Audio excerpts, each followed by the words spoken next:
Just you and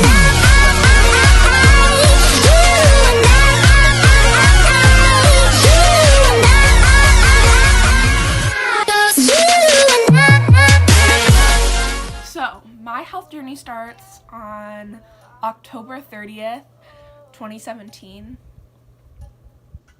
I had a doctor's appointment for vaccines and everything that I just needed because I was 14 years old. And we really kind of thought nothing about it. It wasn't really that big of a deal. It was just we were getting the HPV shot and the flu shot. It wasn't that big of a deal. I mean, they're just like simple vaccines. And afterwards, after I got all my shots, they had us wait 30 minutes to make sure nothing happened, which at the time I was kind of confused about. But now that I've done more research, it's actually common after the Gardasil shot to pass out. So there's that. But yeah, so after the shot, I felt dizzy and I had a headache, but I thought it was just because I didn't drink enough water. So I didn't tell anyone and I kind of just ignored it.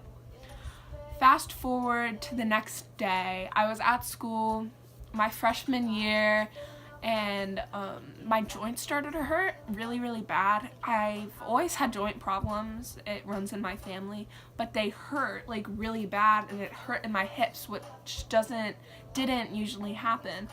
And I was also really lightheaded and fatigued, and I felt off, but I kind of just ignored it, thinking that I slept wrong or I didn't get enough sleep or something. Also that night I had a band concert. For the end of the marching band season, I played flute and I absolutely loved it. So when I got home from school that day, I got dressed, got ready, got my flute together, and went to the school for the band concert. And when we were getting in line and stuff, I didn't feel great. But I thought it was just because I was nervous. So I ignored it and I was like, it'll go away once I get out there and start playing. So we get out there, we're going along, not feeling great, kind of hot, like really tired, and next thing I know, I'm waking up on my friend who sat right next to me, and I had no idea what just happened, and the drum major is looking at me, and I'm laying on my friend with my flute on the ground, and then I turn over and the band directors are coming towards me. They help me walk off the gym into the back room, and I'm still kind of confused. My mom came down and she didn't see what happened, but I had passed out, which wasn't normal. And we just thought I got too hot because I was in my band uniform, and I drank water, sat for a little bit, and went back out and played. Then the next day I was doing good, but until like fourth period, my history class, I didn't feel well and I passed out. We were watching a movie or something, and I just passed out during the movie. And they called EMTs, and they were like, we need to take you to the hospital. But my mom was like, no, she's fine. It's just she probably doesn't drink enough water. Like, we're all good. And I honestly didn't want to go to the hospital because that's not fun. Also, ambulance rides cost like $32,000 or something, and that's a lot of money. So, then the next day, I was not feeling well again, and I passed out in art class, which is second period, and ambulance was called, and they were like, yeah, we're taking you to the hospital because this happened again. 3 days in a row is not okay. And so we get to the hospital, and we're all confused as to what's going on. I was there alone for a while because my mom works quite a ways away. She works about an hour away at a school, so she had to drive from there to Akron Children's, which is far. So I was just freaking out in general, and we had no idea what was going on. So the next 3 or 4 months were crazy. I was passing out all the time.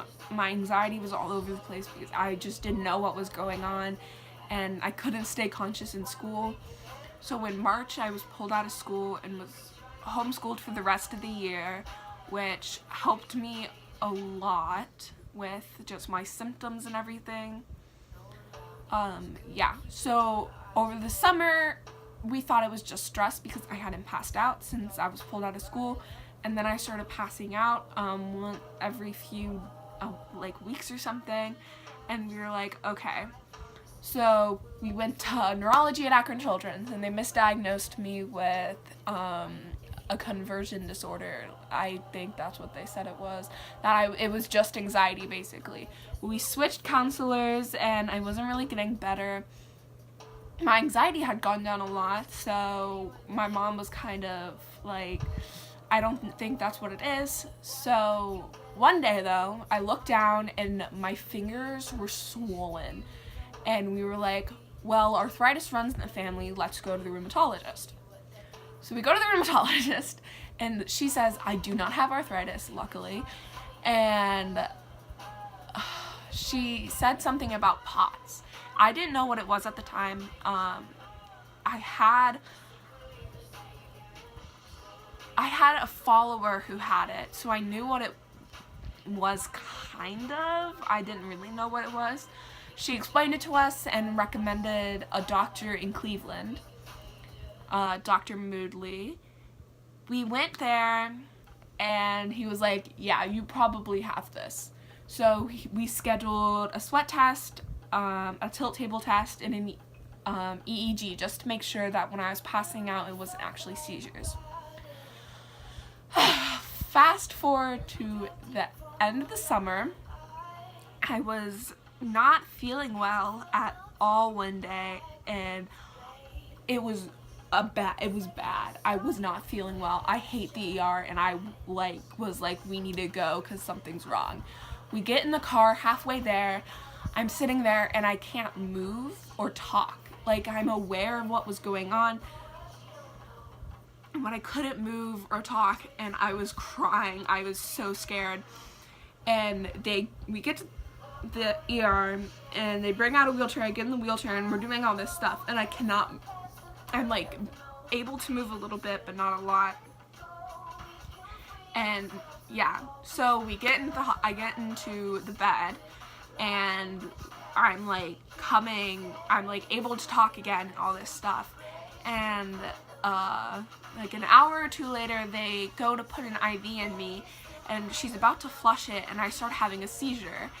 That was the first time I ever had a seizure, and it was absolutely horrifying because it was horrifying. I can't even explain it. I woke up afterwards not knowing what was going on, and doctors were standing around me.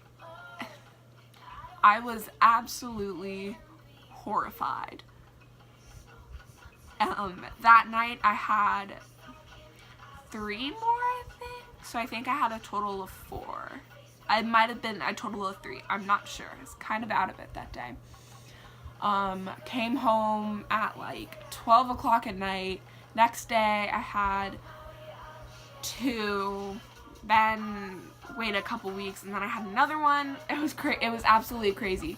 We called my neurologist, and he's like, yeah, we need to get you an EEG, soon. Insurance was like, no, she doesn't need one. And so there was a fight between us, our insurance, and the hospital, and I ended up getting admitted to Cleveland Clinic at the end of August, early September. I was supposed to be there for 3 days, but ended up being a week. And in this time, I was hooked up to the EEG. I got a tilt table test and a sweat test. And on the day of discharge, I was diagnosed with POTS and PNES. So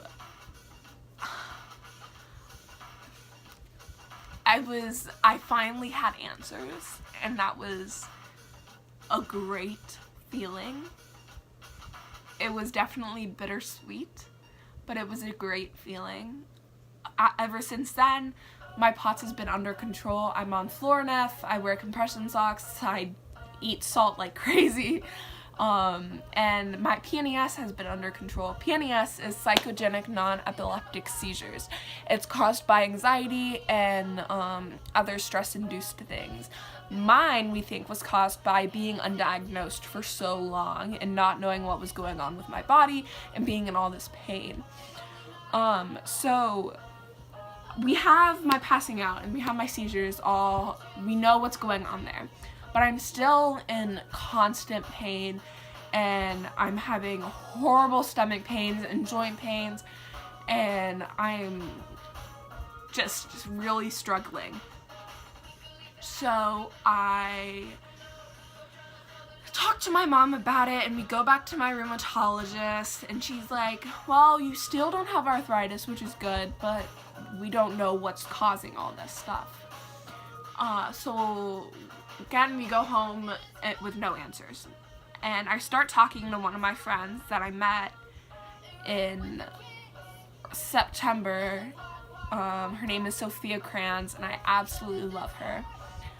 We were talking, and I was telling her all my symptoms, and she then was like, well, you might have EDS, and explained what it was to me.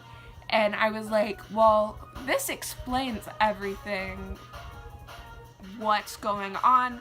So my last rheumatologist appointment I had, which was December 31st, I brought it up to my rheumatologist, and she was like, yeah, you're 100% hypermobile. So that happened. She was like, yeah, you have hypermobility, this is a thing, and gave us a genetics referral. She gave us a genetics referral. Sorry, she gave us a genetics referral, and yeah, so that's where we're at right now. I have an appointment for genetics in March. I have a nephrology appointment next month because my blood pressure has been all over the place, and yeah. So this past year has been crazy, and through it all, I started a blog called Poe with POTS. I have met so many great people that have honestly changed my life, and I love all of them. And I get asked sometimes, like, would you go back in time and not have the HPV shot? Because that's what we think that caused all of this. And honestly, I don't know.